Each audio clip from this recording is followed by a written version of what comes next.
नमस्कार, मैं धनंजय कुमार, द नागरिक में आपका स्वागत है। कल जो राहुल गांधी ने किया, जो प्रेस कॉन्फ्रेंस करके उन्होंने बताया, जो पर्दाफाश किया, जो सच सामने रखा, वो बेहद जो है, हालांकि हम सबको पता था ये क्या है, लेकिन राहुल गांधी ने पहली बार तथ्य के साथ पूरे विस्तार से जिस तरह से बतलाया, वो भारतीय लोकतंत्र में एक ऐतिहासिक दिन के तौर पर याद किया जाएगा आने वाले समय में। जब पूरा तंत्र नरेंद्र मोदी की सत्ता बचाने में लगा हुआ है, नरेंद्र मोदी को सत्ता पे बिठाए रखने में लगा हुआ है, विपक्ष की आवाज गुम है, गुम कर दी गई है। और अगर विपक्ष की आवाज कहीं है तो किस तरह से गुम कर दी जाए, इसकी तमाम कोशिशें की जा रही है। संवैधानिक संस्थाओं का इस्तेमाल किया जा रहा है उसके लिए। हर जगह से राजनीतिक बयानबाजी आ रही है। चुनाव आयोग ने देखिए क्या कहा। चुनाव आयोग ने कहा कि राहुल गांधी झूठ बोल रहे हैं, राहुल गांधी शपथ पत्र दे।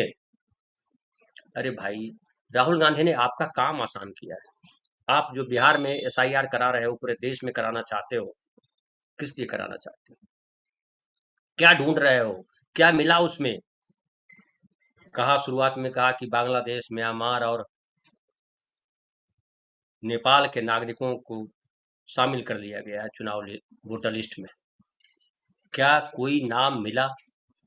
ऐसे कोई अभी तक जो है चुनाव आयोग की तरफ से नहीं आया है, कोई तथ्य नहीं पेश किया गया है देश के सामने कि ये देखिए, फलाना फलाना जिला के फलाना गांव में फलाना बूथ पर इतने वोटर लिस्ट में नाम जो आए वो बांग्लादेशी है या म्यांमार के हैं या नेपाल के हैं।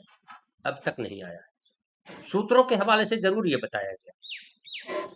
आप याद कीजिए, आज से 15-20 दिन पहले हमने भी जिक्र किया था, जब कहा गया सूत्रों के हवाले से कि चुनाव आयोग के सूत्रों से हवाले से बांग्लादेश, म्यांमार और नेपाल के लोग बड़ी संख्या में मतदाता सूची में। चुनाव आयोग हैरान। लेकिन चुनाव आयोग ने चाहे वो सुप्रीम कोर्ट में हलफनामा सौंपा या जो ड्राफ्ट जाहिर किया 30 अगस्त को, उसमें भी कहीं जिक्र नहीं था कि भाई ये इतने जो है बांग्लादेशी, इतने बाहर चले गए, परमानेंटली शिफ्ट हो गए, इतने मृत पाए गए, इतने मिसिंग हैं, ये सब कर दिया। लेकिन बांग्लादेश, म्यांमार और नेपाल के नागरिक हैं वोटर लिस्ट में, ये कहीं चर्चा तक नहीं की चुनाव आयोग ने। चुनाव आयोग ने जिस तरह से एसआईआर कराया और जिस तरह से पूरी घटनाएं आई वहां से बिहार से, और अब 30 तारीख के बाद, 30 अगस्त के बाद जो आ रहा है सामने, वो क्या है? राहुल गांधी जो बता रहे हैं वो पहले की बात बता रहे हैं कि भाई जब चुनाव हुआ था कर्नाटक में, जब जो चुनाव हुआ महाराष्ट्र में, चुनाव हुआ हरियाणा में, तो क्या क्या हुआ, वो बीते समय की बात कर रहे हैं। चुनाव आयोग जो एसआईआर करा रहा है बिहार में, वो आज की बात है। दोनों में क्या अंतर है? चुनाव आयोग कह रहा है कि हम जो है सही काम कर रहे हैं, राहुल गांधी कह रहे हैं कि ये गलत काम हुए। चुनाव आयोग का धर्म था कि जो राहुल गांधी ने पेश किया है उसके लिए उनको धन्यवाद देता और कहता कि आपने बिल्कुल सही गड़बड़ी पकड़ी। हम भी इसी की बात कर रहे हैं, इसीलिए स्पेशल इंटेंसिव रिवीजन की आवश्यकता है पूरे देश को, ये कहता चुनाव आयोग। बिहार में स्पेशल इंटेंसिव रिवीजन की आवश्यकता क्यों पड़ी? शुरुआत में क्या कहा गया? बांग्लादेश, म्यांमार और नेपाल के नागरिक घुसपैठ ये पकड़े जाएंगे। ये नरेंद्र मोदी का बयान है, ये भाजपा का बयान है। घुसपैठिया घुसपैठिया पकड़ने गए थे। जब याद कीजिए, जब झारखंड का चुनाव चल रहा था तो क्या क्या बोला था? मंगलसूत्र चुरा ले जाएंगे, भैंस चुरा ले जाएंगे, बांग्लादेशी भर गए हैं, डेमोग्राफी बदल गई है। लेकिन चुनाव खत्म, सारी चर्चा खत्म। तरीके से तो गृह मंत्रालय को चाहिए था कि सघन अभियान चलाते कि भाई जहां जहां उनके पास रिपोर्ट होगी ना, प्रधानमंत्री है देश के, सारी रिपोर्ट उनके पास है। अब सुप्रीम कोर्ट कह रही है कि जो है, कहां से पता चला आपको राहुल गांधी जी की 2000 स्क्वायर किलोमीटर चीन ने कब्जा कर दिया है? कहां से पता चलना चाहिए? जब राहुल गांधी जो लोकसभा के विपक्ष के नेता है उनको पता नहीं है, जज साहब, तो फिर हमको कैसे पता चलेगा कहां से कब्जा हो गया? लेकिन हम तो देख रहे हैं कि कई लोग कह रहे हैं कि कब्जा हो गया। सोनम वांगचुक कह रहे हैं कब्जा हो गया। हिमाचल, जो अरुणाचल प्रदेश के सांसद है, बीजेपी के सांसद है, उन्होंने कहा था कि कब्जा हो गया। सेना के अधिकारी कह रहे थे कि कब्जा हुआ। अब आपको आकर के नहीं बताया, आपने जाकर के नहीं देखा, ये आपकी प्रॉब्लम थी, या आप जो है, जो बीजेपी दिखा रही है वो आप देखते हो। तो ये जो सवाल है कि ये कहां से पता चला, तो सवाल यही है कि चुनाव आयोग को ये कहाँ से पता चला कि बांग्लादेशी उसमें आ गया, और पता चला था तो उस इलाके में देखते। भाई अभी तो इतना डेटा लेवल पे इतनी ज्यादा जानकारियां होती है चुनाव आयोग के पास, वो सारी चीजें हो सकती थी कि एकदम माइन्यूट पकड़ दिया जाता। अगर आपको वोटर लिस्ट में नाम नहीं पकड़े जाते कि कौन घुसपैठिया है, मध्य झारखंड में घुसपैठिया आपको भारी संख्या में आ गए, वो नहीं आपको समझ दिखाई पड़ते हैं, तो फिर आतंकवादी, 4 आतंकवादी आपको कैसे दिखाई पड़ेंगे? फिर 4 आतंकवादी जो आपने उस दिन मारे, कैसे पता चला कि वही आतंकवादी था? जो सवाल उठाया लोगों ने, चिदम्बरम ने सवाल उठाया तो बड़ी तकलीफ हो गई। भाई 4 आतंकी एक जगह पे आए, मार के चले गए 26 लोगों को, उसको आपने इतने समय के बाद ढूंढ करके निकाला, किए थे। लेकिन इतने सारे लोग बांग्लादेशी हमारे वोटर लिस्ट में शामिल हो गए हैं, दूसरे देशों के लोग शामिल हो गए हैं, और आपको पता ही नहीं है। प्रधानमंत्री बोल रहे हैं घुसपैठिया गया। तो ये सारा का सारा पॉलिटिकल बयानबाजी है। और जो स्पेशल इंटेंसिव रिवीजन जो हुआ बिहार में, उसका हासिल क्या हुआ, मैं 2 मिनट में सिलसिलेवार आपको बताता हूँ। एक तो स्पेशल इंटेंसिव रिवीजन, हमने रात के प्रोग्राम में एक दिन हमने इस पे बारे में बहस की थी कि स्पेशल इंटेंसिव रिवीजन का मतलब क्या है, क्यों करा रहा चुनाव आयोग स्पेशल इंटेंसिव रिवीजन? क्या कभी आपने सुना कि जो ये आधार कार्ड बन रहा है उसका स्पेशल इंटेंसिव रिवीजन हो रहा है कि आधार कार्ड नकली बन गए हैं? और आधार कार्ड अगर नकली बनता है तो इसके लिए जवाबदेह आधार कार्ड बनाने वाली संस्था होगी। अगर चुनाव आयोग जो मतदाता सूची बनाता है उसमें गड़बड़ी है, इसके लिए पहला आरोप जो लगता है वो चुनाव आयोग पे लगता है। जिसने अपना नाम डलवा लिया वो तो सेकेंडरी है, प्राइमरी है कि उसका नाम डला कैसे, उसके लिए कौन रेस्पॉन्सिबल है, उस रेस्पॉन्सिबल को पहचानिएगा या नहीं पहचानिएगा। 4 आतंकी आए, लेकिन आए कैसे, उसके लिए कौन रेस्पॉन्सिबल है? पाकिस्तान से 4 आतंकी आते हैं, वो कैसे आ गए, इसके लिए कौन रेस्पॉन्सिबल है? कोई तो रेस्पॉन्सिबल होगा, उस पर बात नहीं। आए तो फिर गए कहाँ, उस पर कोई बात नहीं। तो वैसे ही अगर घुसपैठिए हमने मान लिया कि घुसपैठिए मतदाता सूची में है, गलत मतदाता सूची में लोग हैं, तो आए कैसे वो, किसकी जिम्मेदारी थी वो? क्या चुनाव आयोग की जिम्मेदारी थी या नहीं थी? चुनाव आयोग की जिम्मेदारी क्या है? चुनाव आयोग का काम है, आपको सारी सुविधाएं दी गई है संविधान के द्वारा, वो इसलिए दी गई है कि चुनाव आयोग का काम है कि वो फ्री एंड फेयर इलेक्शन करवाए, सही मतदाता सूची बने, ताकि सही नागरिक सही वोट दे सके और उसका वोट जहां जाए वो सही व्यक्ति को जाए। ये ट्रांसपेरेंसी होनी चाहिए पूरी वोटिंग प्रक्रिया में। लेकिन ट्रांसपेरेंसी से चुनाव आयोग को बड़ी परहेज है। इसलिए राहुल गांधी ने कहा कि 45 दिन में आप क्यों डॉक्यूमेंट मिटा देते हो? और मिटा देते हो छोड़ो, आप देते नहीं हो किसी को डॉक्यूमेंट, बोला नहीं है सुरक्षा कारणों से नहीं दे रहा है। कौन सी सुरक्षा भाई? वो डॉक्यूमेंट देने से क्या सुरक्षा बाधित हो जाएगी? हम आए दिन रोज सुनते रहते हैं जब चुनाव होता है कि जो उस मोहल्ले में गए लोगों ने मारपीट की कि हमको वोट नहीं दिया। कैसे होता है? क्या बूथ पर वोटिंग होती है, पता नहीं चलता है कौन किसको वोट दे रहा है, कहाँ किसको कितना वोट पड़ा, सब पता चल जाता है। कैसे बोल देते हैं सांसद महोदय कि नहीं तुम्हारे इलाके से हमको वोट नहीं पड़ा, हम तुम्हारा काम नहीं करेंगे? किस आधार पर बोलते हैं? चुनाव आयोग ने कभी इस पर संज्ञान लिया कि भैया आप ये किस आधार पे बोल रहे हो? तो तमाम तरीके की बदमाशियां आप करें, आप आंख मूंद करके बैठे हो, खाली सत्ता का सुख भोगते हो, लेकिन जिम्मेदारी नहीं लेते हो। अगर मतदाता सूची में कहीं गड़बड़ी है तो उसके लिए जिम्मेदार सिर्फ और सिर्फ चुनाव आयोग है।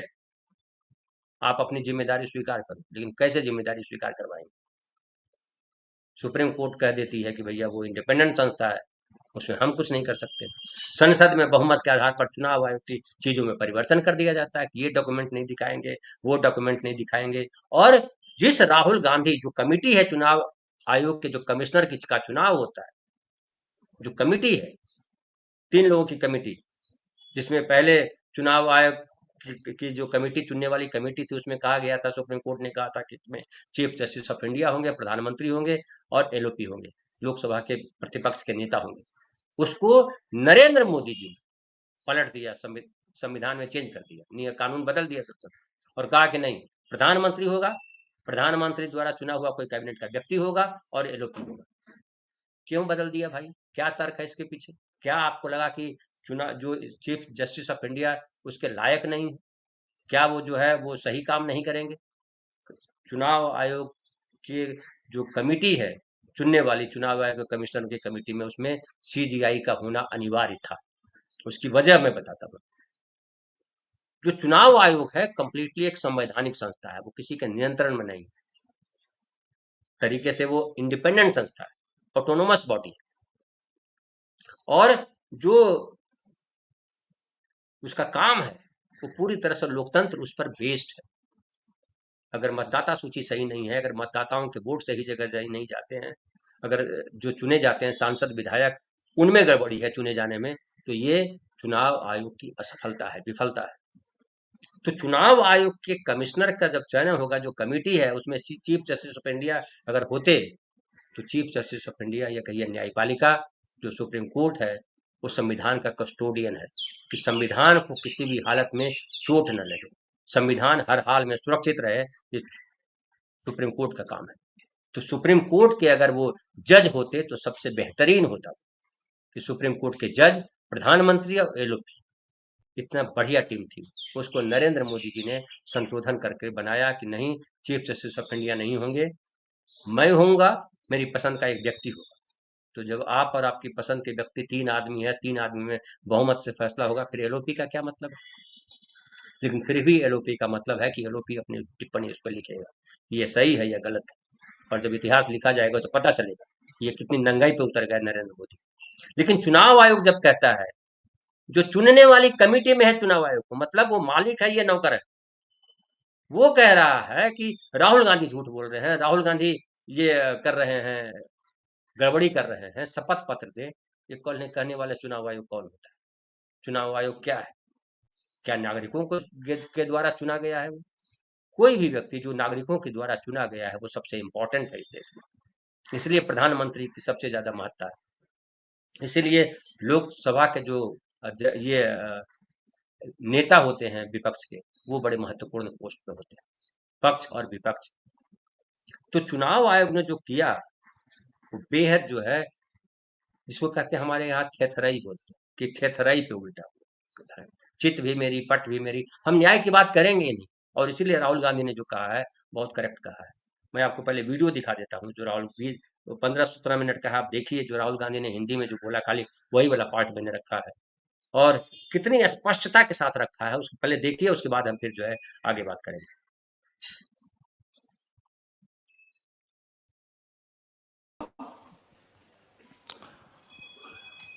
Next slide.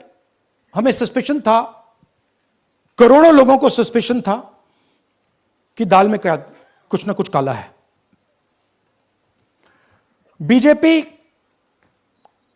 को एंटी इनकम्बेंसी नहीं लगती थी, ओपिनियन पोल, एग्जिट पोल कुछ कहते थे, रिजल्ट कुछ और आता था। हरियाणा, महाराष्ट्र, मध्य प्रदेश उदाहरण, माहौल बनाया जाता था कि इस कारण जीते। लाडली बहना, पुलवामा, सिंदूर, नैरेटिव क्रिएशन। और फिर इलेक्शन कमीशन कोरियोग्राफ शेड्यूल बनाता था। जब कागज के वोट पड़ते थे हिंदुस्तान एक दिन में वोट करता था, बट अब इलेक्ट्रॉनिक वोटर मशीन है, महीने लगते हैं। उत्तर प्रदेश के मतलब 5 स्टेजेस हो गए, महाराष्ट्र में 3-4 लगा दो, असम का टाइमिंग चूज करो, हरियाणा के का टाइम बदल दो, महाराष्ट्र का टाइम बदल दो। तो इसके कारण हमें सस्पिशन हुआ कि कुछ ना कुछ है। उसके बाद महाराष्ट्र में, और मैंने पब्लिकली कहा, लोकसभा में भाषण दिया, महाराष्ट्र में पता लगा कि 5 महीनों में 5 साल से ज्यादा वोटर लिस्ट में आए। लोकसभा में हमारा गठबंधन जीतता है, विधानसभा में धज्जियां उड़ जाती हैं, पता भी नहीं लगता हमारा गठबंधन कहां गायब हो गया। 1 करोड़ नए वोटर विधानसभा में वोट करते हैं, लोकसभा में नहीं किया, विधानसभा में किया। इलेक्शन कमीशन कहता है 5:30 बजे बहुत भारी वोटिंग हुई। हमारे पोलिंग बूथ के वर्कर्स कहते हैं 5:30 बजे कोई भारी वोटिंग नहीं हुई थी, कोई लाइनें नहीं थी। तो महाराष्ट्र में पहली बार देखने को मिला कि कुछ ना कुछ गलत है। हमने अपना इन्वेस्टिगेशन शुरू किया, क्योंकि सबूत नहीं था, कंजेक्चर था, हमें लगता था, एनजीओ वालों को लगता था, मीडिया वालों को लगता था, विपक्ष की पार्टियों को लगता था, बट सबूत, क्लियर सबूत नहीं था। तो हम झिझक के बोलते थे। मैं थोड़ा कम झिझक के बोलता था, बट जनरली। प्रेस कॉन्फ्रेंस की महाराष्ट्र के बाद कि देखिए, इलेक्शन कमीशन से हमने कहा समझाइए ये हुआ कैसे, 1 करोड़ नए वोटर कैसे आए, लोकसभा में एक नतीजा, विधानसभा में दूसरा नतीजा।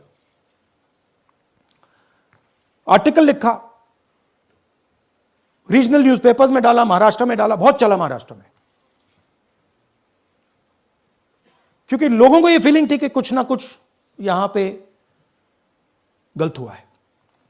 तो फिर हमने कहा ठीक है, चलिए सबूत निकालते हैं, सबूत ढूंढते हैं।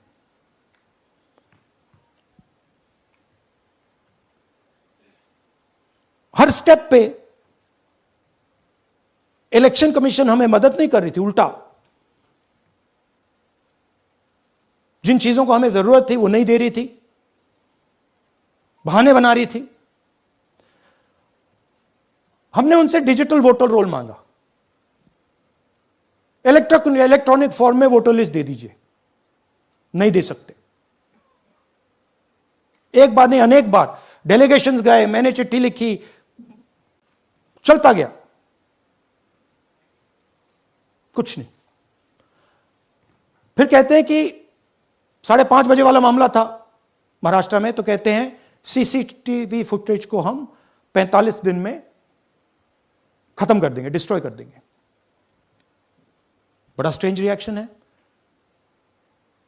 आज 21वीं सदी में आप अनलिमिटेड डेटा एक ड्राइव पर रख सकते हो, पूरा हिस्टोरिकल डेटा आप 50-100 साल का रख सकते हो एक छोटी सी हार्ड ड्राइव में, और इसी उसको डिस्ट्रॉय करना चाहती, क्यों? सीसीटीवी फुटेज डिस्ट्रॉय करना चाहती, क्यों? वोटर लिस्ट डिस्ट्रॉय करना चाहती, क्यों? ये सवाल थे, जवाब अब बताता हूं। इन्वेस्टिगेशन हमने कर्नाटक में शुरू किया। कर्नाटक में क्यों? क्योंकि हमारी पोलिंग हमें बता रही थी कि हमें 16 सीट, हम लोकसभा में 16 सीट जीतेंगे, और 9 सीटें हम जीते, 7 सीटों में हम हारे। तो हमने उन 7 सीटों पे फोकस किया, और उसमें से हमने एक चुनी, महादेवपुरा। इसमें बड़ा अजीब नतीजा था। 2024 में कांग्रेस पार्टी को 626-208 वोट मिलते हैं, बीजेपी जीतती है, तकरीबन 30,000 वोट से जीतती है, मगर 7 में से 6 असेंबली हारती है, और 1 असेंबली में धड़ाके से स्वीप करती है। तो हमने इस पे फोकस किया, और ये जो नंबर है, महादेवपुरा में इनकी जो लीड थी 1,14,000, इस पे हमने, इस नंबर पे हमने फोकस किया। इलेक्शन कमीशन ने हमें डेटा इस प्रकार दिया है, 7 फुट 200-300 किलो। अब इसमें प्रॉब्लम क्या है कि अगर हम वोटर को निकालना चाहते हैं, मान लीजिए आपका चेहरा है, आपको आइडेंटिफाई करना चाहते हैं, तो आपकी फोटो को हमें सारी की सारी फोटोज के साथ कंपेयर करना पड़ता है। हर फोटो को देख कर ये फोटो ये है, तो आप सोचिए कितना काम है। अगर एड्रेस निकालना है तो आपके एड्रेस को अलग सारे के सारे एड्रेसेस से कंपेयर करना पड़ता है, बहुत भारी काम है। हमारा जो काम हो गया, थोड़ा फोकस हो गया, क्योंकि लोगों ने कहा कि देखिए ये मतलब इसमें ही हमें मतलब 6-7 महीने लगेंगे, इसमें 6 महीना लगा है, और हर कागज को हमने आइडेंटिफाई किया है, कैटलॉग किया है, फोटोग्राफ निकाली है, कंपेयर की है, 6 महीने लगे। यह है चोरी। 1,02,50 वोट की चोरी 5 तरीके से होती है: duplicate voter, fake and invalid addresses, bulk voter in single address, invalid photo, misuse of form 6। Duplicate voter मतलब एक व्यक्ति 3, 4, 5, 6 बार वोट कर रहा है या उसका नाम 5, 6 बार आ रहा है। फेक इनवैलिड एड्रेस मतलब या तो पता है ही नहीं या फिर फेक है। बल्क वोटर सिंगल एड्रेस, एक बेडरूम का घर है, उसमें 50 लोग का एड्रेस है और जब हम वहां जाते हैं वहां लोग ही नहीं है, वोटर ही नहीं है। इनवैलिड फोटो, या फोटो है ही नहीं या फोटो इतनी छोटी है कि उसको पहचाना नहीं जा सकता।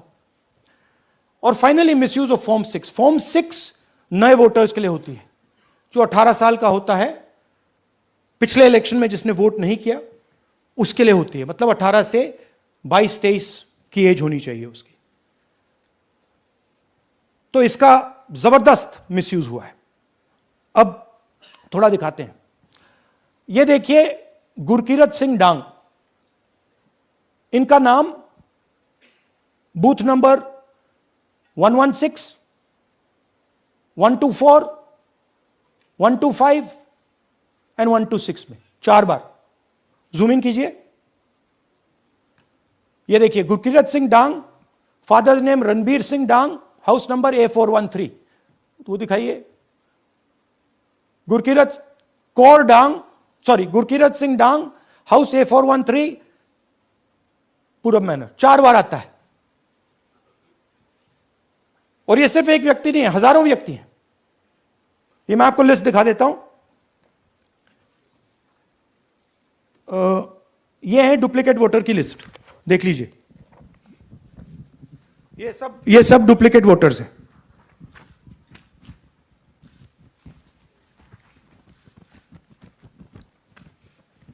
इसके बाद नेक्स्ट, ये देखिए, ये एक और डुप्लीकेट वोटर। नहीं, थोड़ा पीछे ले जाओ, जूम आउट। ये आदित्य श्रीवास्तव जी हैं। ये महाराष्ट्र में वोट कर, इनका नाम महाराष्ट्र में है, कर्नाटक में है, उत्तर प्रदेश लखनऊ में है और कर्नाटक बेंगलोर अर्बन में है। 4 बार आता है। Same photo, same address. दूसरा नाम दिखाइए। ये है विशाल सिंह। ये कर्नाटक में इनका नाम है, 2 बार कर्नाटक में आता है और 1 बार देखिए ये वाराणसी में साहब वोट कर रहे हैं, वोटर लिस्ट में है। थोड़ा जूम आउट कीजिए। और ऐसे हजारों लोग हैं।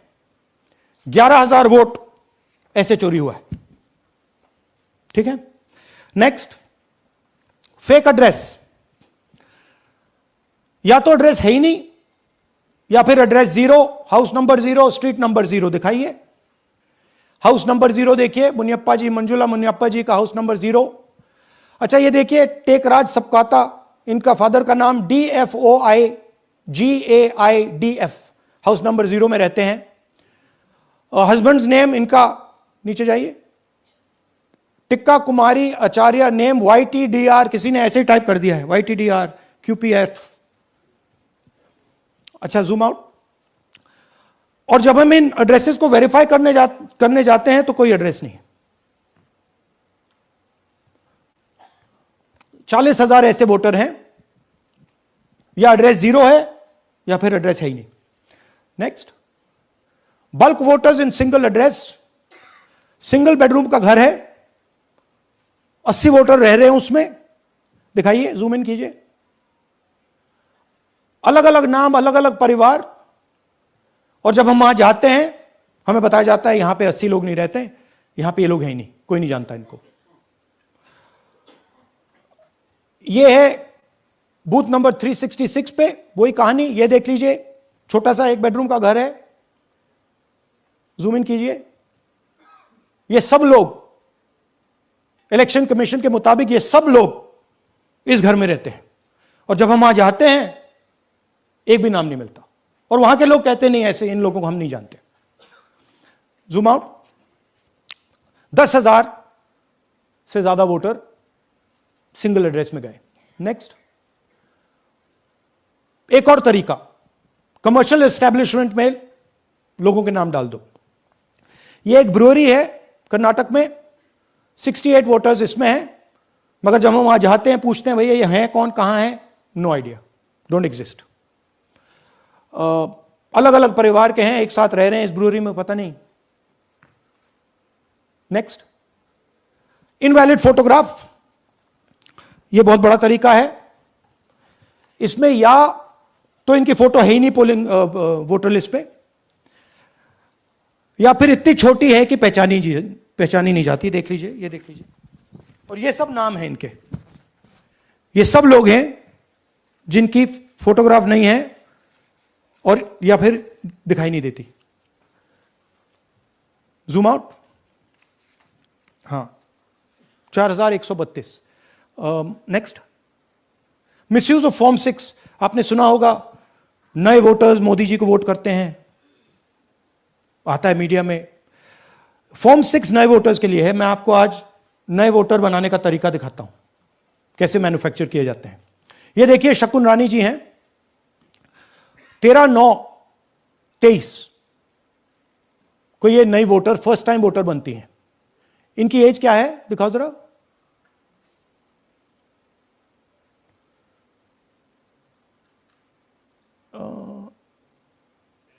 70 साल की हैं। और ये देखिए कैसे किया गया है। 2 बार अप्लाई करती हैं, पहली बार 13/9, दूसरी बार 31/10। इसमें उनकी फोटो जूम आउट है, इसमें उनकी फोटो जूम इन है। ऊपर देखिए फर्स्ट नेम शकुन, सरनेम रानी। यहां देखिए सरनेम है ही नहीं, फर्स्ट नेम शकुन रानी। और ये देख लीजिए साइड पे, इन्होंने 2 बार ही वोट किया है। अब पता नहीं इन्होंने किया है किसी और ने किया है, बट 2 बार इस आईडी कार्ड पे 2 बार वोट लगा है। वो जो टिक है वो पोलिंग बूथ के ऑफिसर की है। इसीलिए सीसीटीवी को डिस्ट्रॉय किया जा रहा है, क्योंकि वो ये हमें पता ना लगे कि शकुन रानी जी है ही नहीं, या फिर कोई और 3-4 बार वोट कर रहा है। और दिखाइए, तो इस प्रकार से बेंगलोर का चुनाव चोरी किया गया। 2-3 और चीजें, हरियाणा का इलेक्शन देखें तो कांग्रेस पार्टी और बीजेपी के बीच में तकरीबन 22,000 वोट का फर्क था टोटल स्टेट में। एक असेंबली में इन्होंने 1 लाख वोट चोरी किए। तो आप इमेजिन कीजिए, स्केल समझिए। एक असेंबली में तकरीबन 12 से 15% वोट इन्होंने मैन्युफैक्चर कर दिया। तो अगर चुनाव में 2-3%, 4% की मार्जिन चल रही है तो वो तो गया, राइट। और हमने ऐसा पैटर्न आइडेंटिफाई किया है देश में, जहां पे एक सीट पे धड़ाके से बीजेपी स्वीप करती है, या 2 सीटों पे धड़ाके से स्वीप करती है। बाकी सीट में नेचुरल कंपटीशन चल रहा है, और फिर सडनली एक सीट में जैसे यहां हुआ स्वीप हो जाती है और पूरा चुनाव चला जाता है। आखिरी बात, नरेंद्र मोदी 25 लोकसभा सीट के कारण प्रधानमंत्री हैं।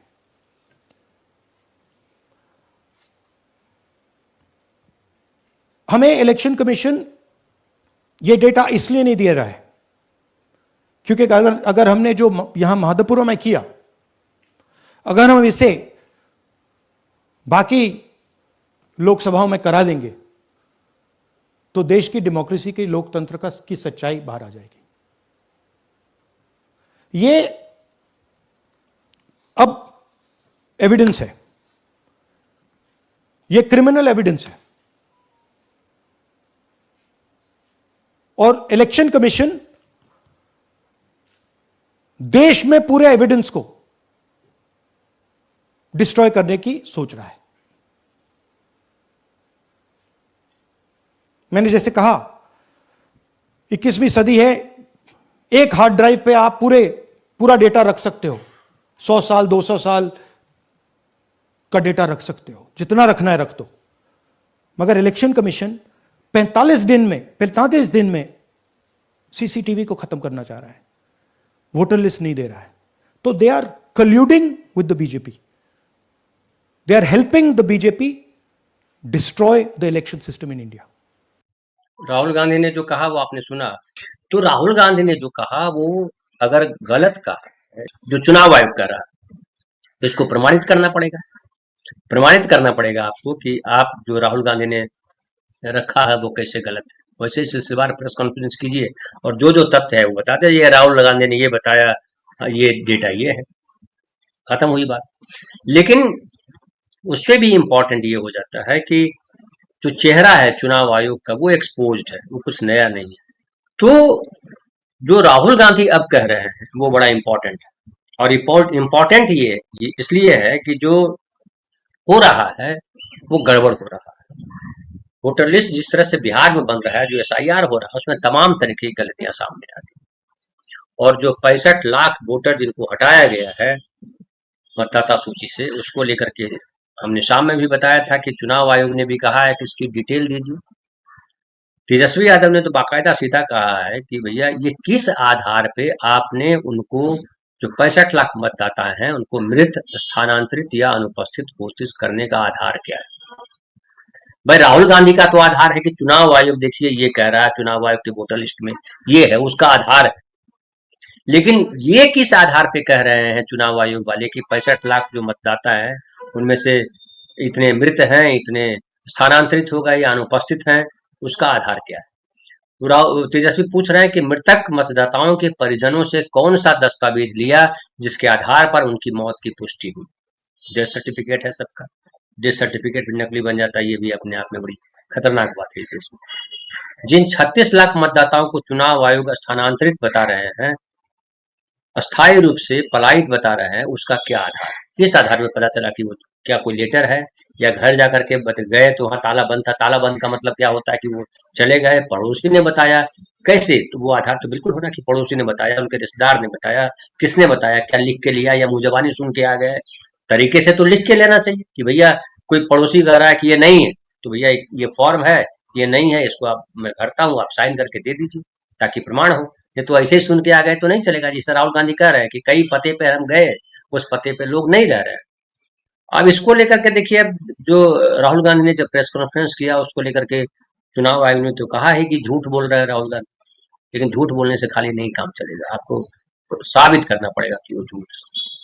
और देखिए केंद्रीय मंत्री हैं प्रहलाद जोशी, वो क्या कह रहे हैं, बीजेपी के नेता है, आपको पता है।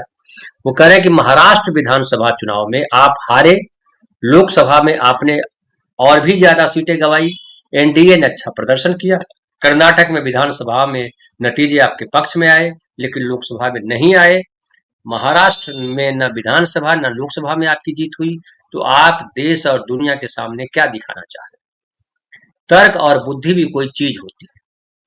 क्या आप दुनिया को यह बताना चाह रहे हैं कि भारत में चुनाव सही तरीके से नहीं होते हैं। हाँ, यही बताना चाह रहे हैं राहुल गांधी। राहुल गांधी विदेश जाकर भारत की संस्थाओं को बदनाम करते हैं।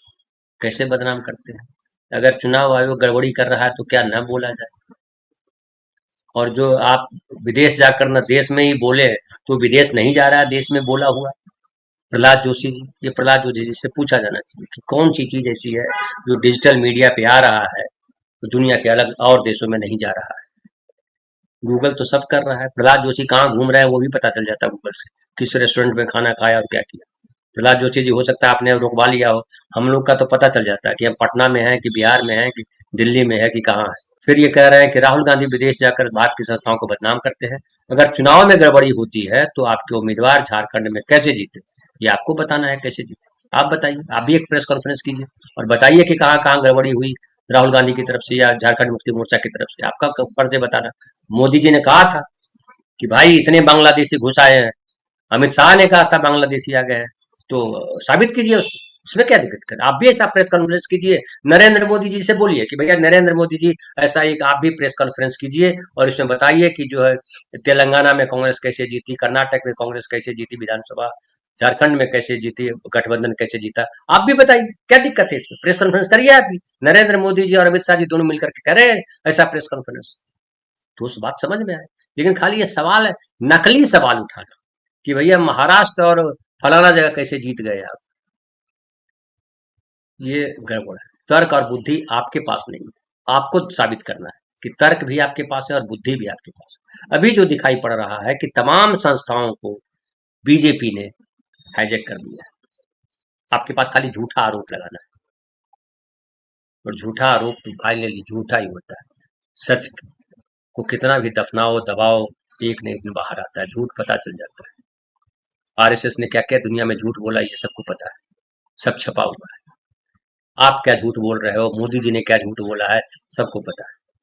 अब जो राहुल गांधी ने जो कहा है बड़ा महत्वपूर्ण है, उसको समझना होगा कि राहुल गांधी ने कहा है कि वो कहीं न्यायालय जाने की बात वो नहीं कर रहे हैं, कहीं और जाने की बात नहीं कर रहे हैं, चुनाव आयोग जाने की भी बात नहीं। चुनाव आयोग में पिछले कुछ समय में कौन कौन मिले, उसका एक डेटा है, मैं आपको दिखा नहीं पाऊंगा क्योंकि अपलोड नहीं हो रहा है वो, लेकिन मैं थोड़ा सा पढ़ देता हूँ कि क्या क्या है। देखिए, चुनाव आयोग ने एक जारी किया, ये प्रेस नोट है, और इस प्रेस नोट में 7 अगस्त को प्रेस नोट जारी हुआ है, जिसमें बताया है कि कौन कौन लोग during the past 150 days a total of 4719 all party meetings were conducted, including 40 meetings by CEOs, 800 meetings by DEOs and 3879 by EROs, engaging over 28,000 representatives of various political parties। अब इसमें देखिए नाम है, name of political party Bahujan Samajwadi party, Mayawati ji मिलने गई थी 6 मई 2025 को। Bharatiya Janata party जगत नड्डा जी के नेतृत्व में मिलने गए थे लोग, और इसमें 8 मई 2025 का है। Communist party of India Marxist है, Shri MA Baby general secretary हैं, वो मिलने गए थे मई 10 तारीख को। उनके नेतृत्व में गया था एक दल, एक उनका शिष्टमंडल जो कहिए। नेशनल पार्टी पीपल्स पार्टी NPP Shri Conrad Sangma party president है, उनके नेतृत्व में गया 13 मई 2025 को। आम आदमी पार्टी अरविंद केजरीवाल खुद गए थे, नेशनल कन्वीनर है, उनके नेतृत्व में गया था 15 मई 2025 को। फिर जो है स्टेट लेवल पे आ गए तो ऑल इंडिया, मतलब कांग्रेस पार्टी का कहीं इसमें जिक्र नहीं है और दूसरी नेशनल पार्टियों का जिक्र नहीं है। भारतीय जनता पार्टी है, बहुजन समाज पार्टी है, कम्युनिस्ट पार्टी ऑफ मार्क्सिस्ट है, आम आदमी पार्टी है, नेशनल पीपल्स पार्टी है। तो 5 पार्टियों का जिक्र है ऊपर, पॉलिटिकल पार्टी जो नेशनल लेवल पे, नेशनल पार्टीज के तौर पे। अब रिकॉग्नाइज स्टेट पार्टीज के रिप्रेजेंटेटिव कौन कौन मिले वो मैं आपको बता दूं। ऑल इंडिया तृणमूल कांग्रेस चंद्रिमा भट्टाचार्य जी के नेतृत्व में गई थी कमिटी, और जुलाई 1 2025 युवजन श्रमिक रायतू कांग्रेस पार्टी YV सुब्बा रेड्डी जी के नेतृत्व में 3 जुलाई 2025 को। समाजवादी पार्टी राम गोपाल यादव के नेतृत्व में 3 जुलाई 25 को। ऑल इंडिया मजलिस इत्तेहाद मुस्लिमीन पार्टी असदुद्दीन ओवैसी जी के नेतृत्व में जुलाई 7 2025 को। तेलुगु देशम पार्टी श्री पल्ला श्री निवास राव स्टेट प्रेसिडेंट है, वो गए थे जुलाई 15 को। सब 2025 है, मैं खाली ईयर नहीं बोलता हूँ, खाली डेट बोलता हूँ। द्रविड़ मुनेत्र कड़गम श्री NR एलांगो जुलाई 17 को। Communist party of India ML माले संजय शर्मा जी गए थे, रिप्रेजेंटेटिव थे, ऑथोराइज्ड 22 जुलाई को। फिर त्रिपुरा मोथा पार्टी TMP, वो जो है उनके गए थे मिलने के लिए, और जनरल सेक्रेटरी जुलाई 23 को। ऑल इंडिया अन्ना द्रमुड़ मुनेत्र कड़गम सनमुगम ऑथोराइज्ड रिप्रेजेंटेटिव, उनके नेतृत्व में 24 जुलाई 25 को। शिवसेना उदय सावंत जी गए थे, शिवसेना मतलब एकनाथ शिंदे की पार्टी, जुलाई 29 को। Janata Dal united mister Ashfaq Ahmed Khan authorised representative, जुलाई 31 को। Indigenous peoples front of Tripura अगस्त 1 को। भारत राष्ट्र समिति BRS, ये जो है तेलंगाना की पार्टी है, इनकी के चंद्रशेखर राव की, अगस्त 5 को। तो ये है, इसमें कहीं जो है और किसी का जिक्र नहीं, इतनी पार्टी के लोग मिलने गए। तो इससे भी आप समझिए कि किस तरीके से चुनाव आयोग पे कितने लोगों का भरोसा है। ज्यादातर वो लोग हैं जो उन पार्टियों के लोग हैं जो बीजेपी के साथ खड़े, ज्यादातर लोग। लेकिन कांग्रेस के लोग या और दूसरी पार्टियों के लोग दिखाई नहीं पड़ते, जबकि मिलने का प्रयास तो वो भी कर रहे थे, वो भी गए थे, पता नहीं क्या उनका नाम नहीं है, एक रिप्रेजेंटेटिव और मिलने गया था, पता नहीं क्या क्या है सब। तो ये चीजें हैं। तो राहुल गांधी जो अब कह रहे हैं कि आवश्यक ये हो गया है कि हम आम आदमी के बीच जाए, जनता के बीच जाए, क्योंकि फाइनली सरकार चुनने का काम वही करते हैं।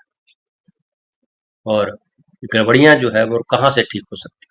सरकार जब गड़बड़ियों पर आमादा हो जाए, संवैधानिक संस्थान जब गड़बड़ी करने पे आमादा हो जाए, तो रास्ता क्या बचता है? रास्ता यही बचता है, आम आदमी। लेकिन हमें ये भी चिंता है कि आम आदमी अब है नहीं, आम आदमी कई भाग में बट गया है, और जो कई आम आदमी है जिसका किसी पार्टी से संबंध नहीं है, किसी विचारधारा से उस तरह से संबंध नहीं है, उसको कुछ समझ में नहीं आता, उसकी कोई हैसियत नहीं है, और उनको बड़ी आसानी से बगला लिया जाता है हिंदू राष्ट्र के नाम पर, हिंदू मुसलमान के नाम पर, कास्ट के नाम पर।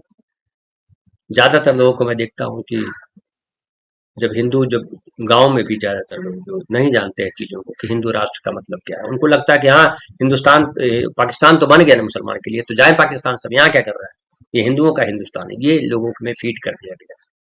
फिर ये फीड कर गया कि हिंदू राष्ट्र बनेगा तो मुसलमानों को यहाँ से भगा दिया जाए। मुसलमानों में भी है कि अगर हिंदू राष्ट्र बना तो हम लोगों को भगा दिया जाए।